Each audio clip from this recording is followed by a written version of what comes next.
Oke guys, bertemu lagi di Wiki Vlog The Prime di minggu kedua, episode kedua.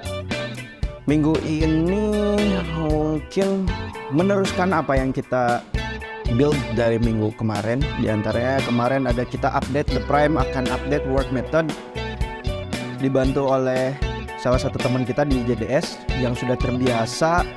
Mereka membangun work methodnya seperti apa, itu diimplementasikan tidak 100%, tapi apa yang cocok work method yang di The Prime itu kita develop gitu, kurang lebih seperti itu. Dari mulai bagaimana kita mulai project, monitoring, evaluasi, monetnya kurang lebih seperti itu. Nah, kemarin kita sudah satu kali pertemuan, artinya memanggil teman kita untuk mengobservasi awal tim kita sendiri bagaimana existing work method yang ada dan mencoba untuk mengupdate bagian-bagian mana saja yang perlu diupdate. Luar biasa. Sebetulnya hal yang cukup lumayan banyak memakan effort ya, karena menyesuaikan sesuatu yang sudah terbiasa bertahun-tahun, kita rubah kebiasaan tersebut yang bukan hal kecil kebiasaannya, tapi hal yang cukup besar, sehingga memang yang kita idealkan ini cukup memakan effort lah, kurang lebih seperti itu. Tapi perlahan kita sedikit demi sedikit mulai merapikan dan berharap di tahun ini work method kita memang sudah ideal. Dari mulai tadi awal project sampai di akhir project, kurang lebih seperti itu. Salah satu aplikasi yang akan kita gunakan, kita menggunakan ClickUp. ClickUp itu lumayan cukup powerful, simple, bisa digunakan, bisa digunakan via web, via mobile apps, atau di iPad juga itu ada di ClickUp. Dia bisa workspace-nya nyaman, cukup nyaman untuk digunakan. Jadi seperti itu. Terus untuk work methodnya kita menggunakan Kanban. Terus memang dari ketika pemetaan tersebut kita mengetahui part-part mana saja yang kekurangan orang. Contoh kayak di bagian QA, di bagian code review, itu kita membutuhkan masih ada satu orang yang memegang beberapa part untuk melakukan hal tersebut. Tapi berharap dari kekurangan ini kita sudah mengetahui, oke, kita harus menambah di bagian ini, menambah di bagian ini. Nah, ini keuntungannya ada di situ. Kenapa kita istilahnya mengidealkan yang biasanya tidak termonitoring atau tidak terkelola, siapa mengerjakan apa, sekarang sudah terkelola dengan baik. Tapi ada beberapa part yang dikelola ini masih ada satu orang mengerjakan dua pengelolaan, kurang lebih seperti itu. Nah, berharap kekosongan ini itu menjadi lebih objektif ketika kita mencari tim atau mencari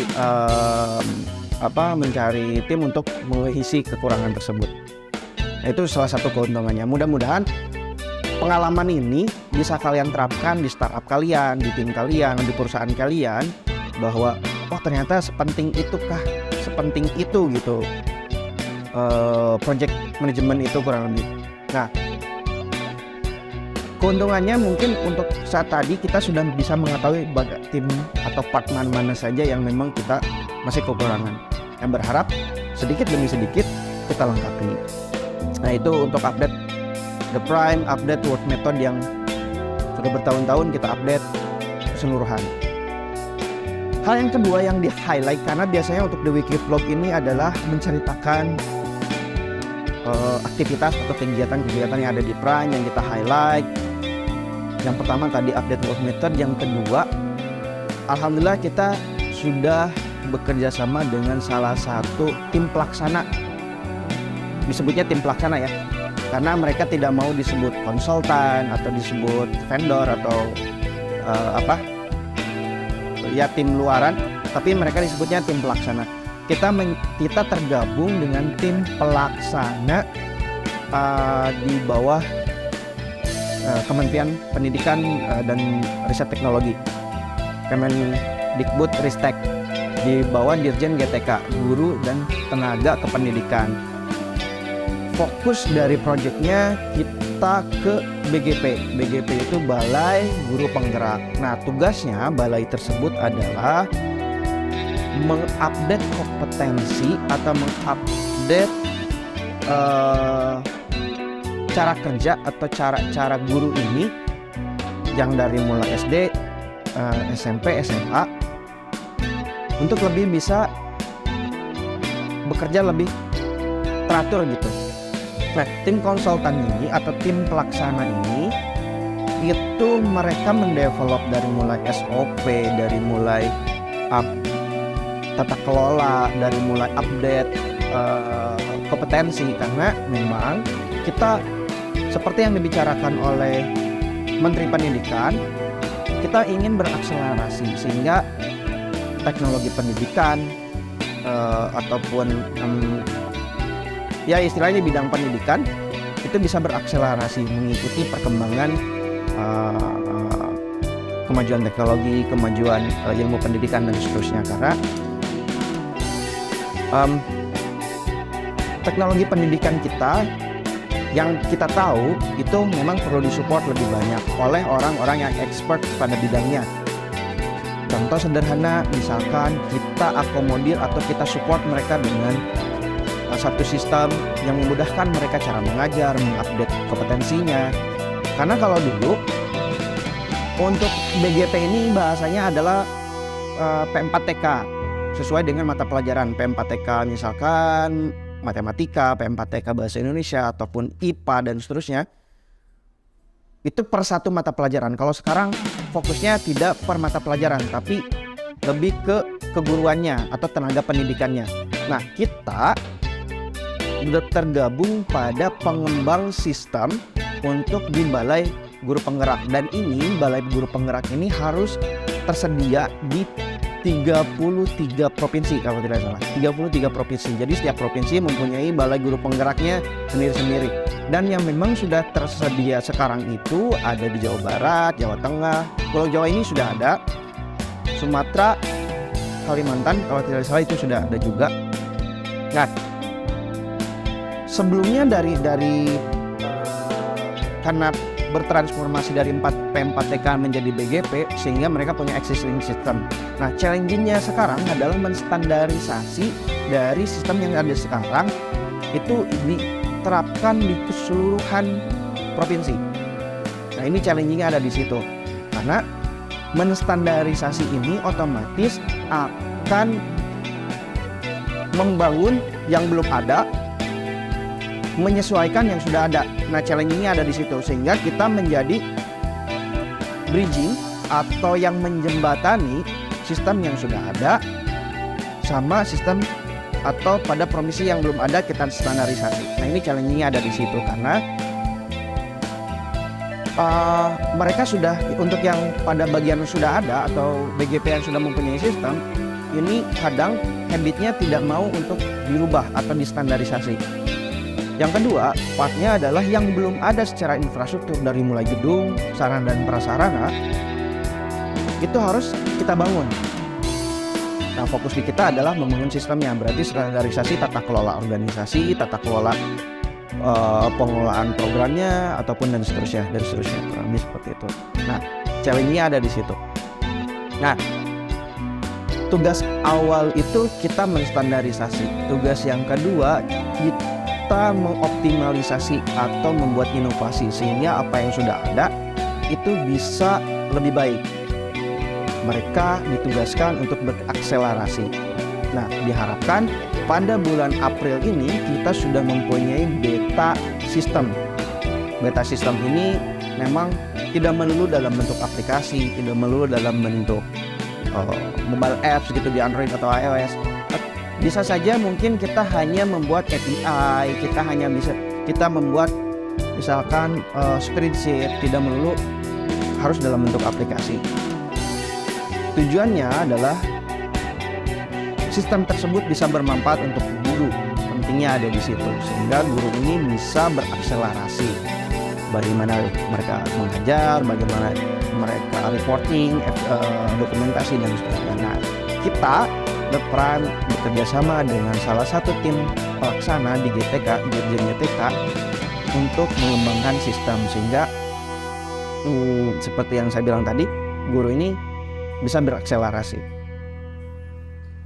Kita mulai kerjasama di bulan Februari. Kerjasama ini biasanya dilaksanakan setiap 1 tahun. Nah, tahun ini kita GTK di tim ketiga.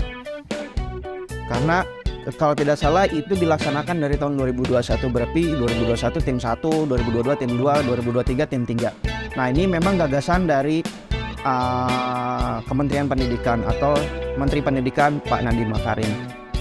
Nah, diharapkan gagasan tersebut itu bisa mengakomodir guru bisa berakselerasi. Karena tonggak pendidikan paling utama atau ujung tombak pendidikan utama adalah guru. Meskipun kita membuat sistem, meskipun kita membuat teknologi pendidikan yang luar biasa, tetap touch in ke orang yang mencari pendidikan atau siswa, itu tetap guru. Sehingga kita mengakomodir atau mensupport guru-guru itu bisa berakselerasi secara mereka bekerja, kurang lebih seperti itu. Nah, tim ini itu expert pada bidangnya. Mereka yang lulusan dari luar negeri, mereka yang sudah punya pengalaman mengembangkan teknologi pendidikan. Dan kita, The Prime, dipercaya menjadi salah satu pengembang sistemnya. Kurang lebih seperti itu. Nah, diharapkan dalam 1 tahun ini kita membuat produk yang bisa mensupport dari Balai Guru Penggerak di 33 provinsi. Challenge-nya saat ini yang tersedia baru ada di 8 provinsi. Berarti sisanya lumayan cukup banyak. Di 25 provinsi ini harus kita standarisasi, harus kita bangun. Berarti kita mempunyai tantangan dari mulai geografis, dari mulai ketersediaan infrastruktur, ketersediaan sumber daya manusia. Nah, challenge-nya ada di situ. Sebetulnya The Prime mempunyai idealisme bahwa kita ingin mengembangkan teknologi kita itu bisa bermanfaat, khususnya untuk Indonesia. Nah, kita dipercaya pada di situ, maka otomatis cocoklah kita berkontribusi di Kementerian Pendidikan. Nah, diharapkan The Prime bisa berlanjut di tahun keempat, karena ini tahun ketiga berarti ya, tahun keempat, tahun kelima. Mudah-mudahan bukan hanya pada periode kementerian yang sekarang, tapi periode kementerian selanjutnya itu bisa berlanjut, kurang lebih seperti itu. Nah, itu 2 yang kita highlight. Ada satu lagi yang mungkin kita highlight pada minggu ini. The Prime akan melakukan riset karena tahun ini kita mempunyai target itu harus membuat produk, melakukan riset, fokus marketnya itu pada market UMKM. Berarti otomatis yang kita lakukan riset itu mewawancarai banyak UMKM dan mencari tahu problem mereka itu gimana, problem mereka itu apa.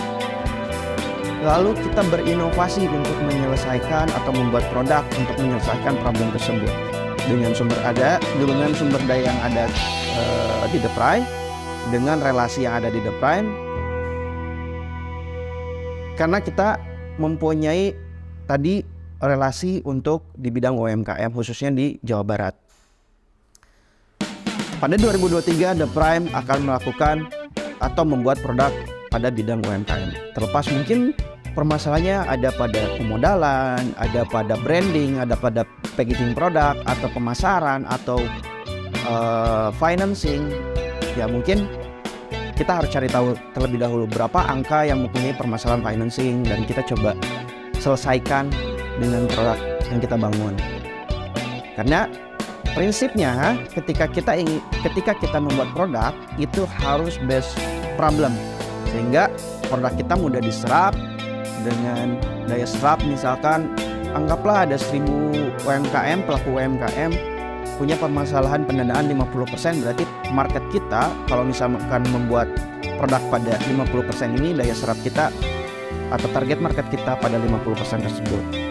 Kalau lebih seperti itu. Nah, mudah-mudahan kita lancar membuat produk tersebut. Awalnya tahapannya ya kita melakukan riset, mencari tahu apa permasalahan pelaku UMKM dengan angka, dan permasalahan tersebut kita coba buat inovasi dan membuat produk. Tahun 2023 The Prime bisa berharap membuat produk tersebut dan menyelesaikan permasalahan daripada UMKM. Nah, itu weekly vlog yang kita highlight di minggu ini. Jadi ada 3 tadi, kita The Prime update work method, kedua The Prime itu dipercaya bisa berkontribusi di Kementerian Pendidikan, yang ketiga The Prime akan membuat produk di 2023 khususnya pada market UMKM. Nah, 3 yang kita highlight itu akan kita ceritakan kembali di weekly vlog minggu ketiga. Tahapannya sudah sampai mana, dan mungkin ini bisa bermanfaat untuk kalian, bisa diterapkan ke tim kalian, startup kah, atau perusahaan kah, ataupun freelancer kah, yang mungkin bisa menginspirasi kalian. Nah, jangan lupa untuk klik subscribe, komen, dan bagikan video ini sehingga lebih banyak orang bisa terinspirasi. Mudah-mudahan apa yang kita bagikan dan apa yang kita ceritakan setiap minggu ini bisa menjadi insight untuk kalian sebagai The Prime, perusahaan teknologi atau startup teknologi. Terima kasih. Sampai di sini untuk weekly vlog kedua. Kita bertemu lagi di weekly vlog ketiga. Terima kasih.